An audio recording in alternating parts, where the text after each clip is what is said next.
Alright people, greetings. Galamir. Going to be talking today about iOS 11 and my experience with it. Okay, well basically my experience has not been very good. I bought an iPhone 6, not last year, the year before, and it's a pretty good phone. I was really happy with it. I laughed when the 7 came out without a headphone jack. And all in all, I was pretty happy with it on iOS 9 and iOS 10. It was pretty good. Battery was fine. The phone was smooth, ran really quick. A lot of my friends were jealous of it. They had other devices and they thought that my phone was just so smooth and crisp. Alright, so I wanted to get some of the new features in iOS 11, like screen recording. When iOS 11 came out, I downloaded it straight away, and at first it ran like crap and the battery wasn't very good, and I thought, well, this happens with the new OS, they'll fix it. And so far iOS 11's had the most bug fixes and updates of any iOS in history, and every time I've updated my phone hoping that it'll fix a certain problem, it makes it worse. So I stopped downloading updates for ages, like a whole year. I was just sick of it. And then the throttling thing came about. Apple was taken to court. There was a lawsuit. For a while I had a hunch that they were slowing down my older device because they wanted me to buy a new one, but I thought, nah, surely they're not actually doing that. They can't do that. And then, yeah, this lawsuit happened. All this stuff. It was true. They were doing this to iPhones.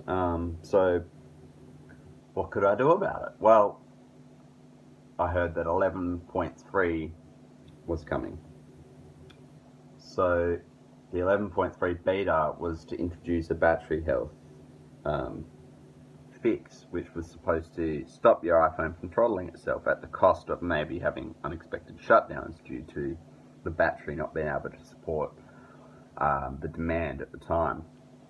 Now, two very interesting things happened when I downloaded the first iOS 11.3 beta. The first interesting thing that happened was I couldn't connect to Wi-Fi. Well, I could, but it would drop as soon as the phone went into standby. So say I put it in my pocket or whatever, and I think, I haven't got a message on Messenger for a while. That's a bit strange.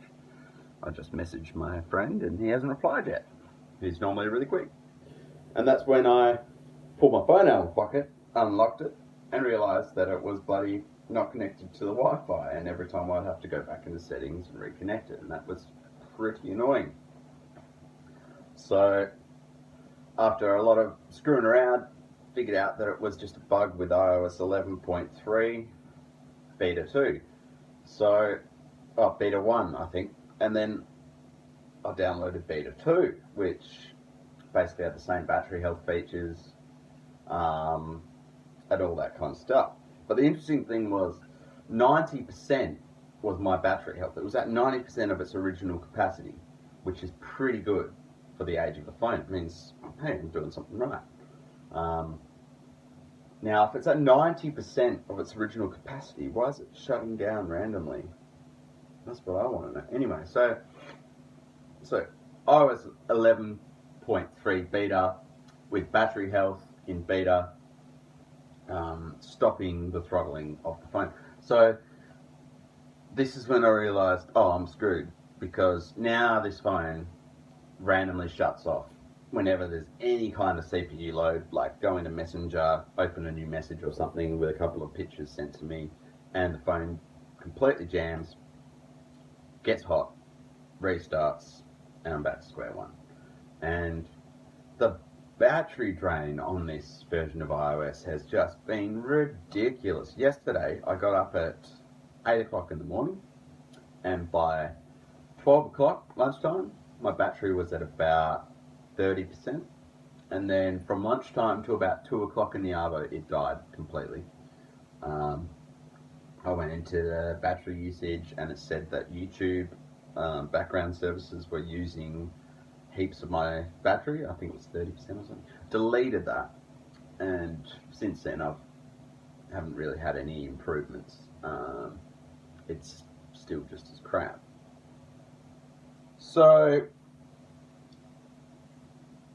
anyway, I thought, well, okay, at least if it's throttling, then my phone's going to be reliable and I can use it, and it's not going to use the battery so fast. But my phone has experienced unexpected shutdowns about 10, 11, 12 times. It hasn't applied throttling. So I've just got this phone that just randomly shuts off now. And I've got to say, I'm pretty pissed. There's no way I'd buy an iPhone 7. There's no way I'd buy an iPhone 10. There's no way I'd buy an iPhone 8. Way too expensive. It's the exact same crap. It's all the same shit. Like, an iPhone 6 compared to an iPhone 8 to me, there's no warrantable difference to upgrade. It's the same form factor, basically the same screen. Camera might be a little bit better. It might have more RAM.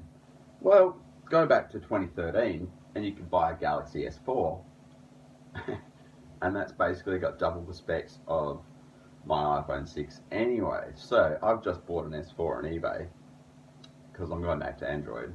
Sick of iOS and their bullshit. And I don't know, I might custom ROM it to a newer version of Android, Oreo or Nougat. I'm not sure, but when that arrives, I'll be quite happy. I mean, I've still got a Galaxy S4 here. It's completely smashed. The screen doesn't turn on anymore, and I was thinking about fixing it, but basically it costs like $100 and something to get a screen and digitizer off eBay. So I just bought a whole S4, and it was the GTI 906, which is the faster processor. And I bought that for $125 on the internet, and it's in mint condition, brand new in the box. So when that arrives, I'll take a little video and I'll compare it to my iPhone, doing speed tests and stuff and battery, and see how it goes. But the point is, they say that there's things that are gonna fix the issue, and either they simply don't fix the issue or they create another issue. I can't use Facebook on iOS because it drains battery and causes the system to be generally unstable. I can't use a Messenger app on iOS. I can't use the YouTube app on iOS. Basically, it's just shit, and it has been ever since I think iOS 7 is where they dropped the ball. You know, like, things were going great on iOS 6, and yeah, they ruined it. Anyway, as you can tell, I'm a bit tired. I haven't had much sleep. I've been researching phones and looking up operating systems and all that kind of stuff all night last night, because I'm just exasperated with my iPhone. Like, I am the kind of guy that uses my phone for a lot of stuff. I'm not a heavy user. I'm not using it constantly. I'm not playing games on it all day. I'm not watching videos all day. But I need it to be working properly when I want it to. I use it for notes, I take photos, and messages, music, all that kind of stuff. But yeah, I've decided I'm switching to Android. I'm gonna do it after all these years. So see ya, Apple. See you later.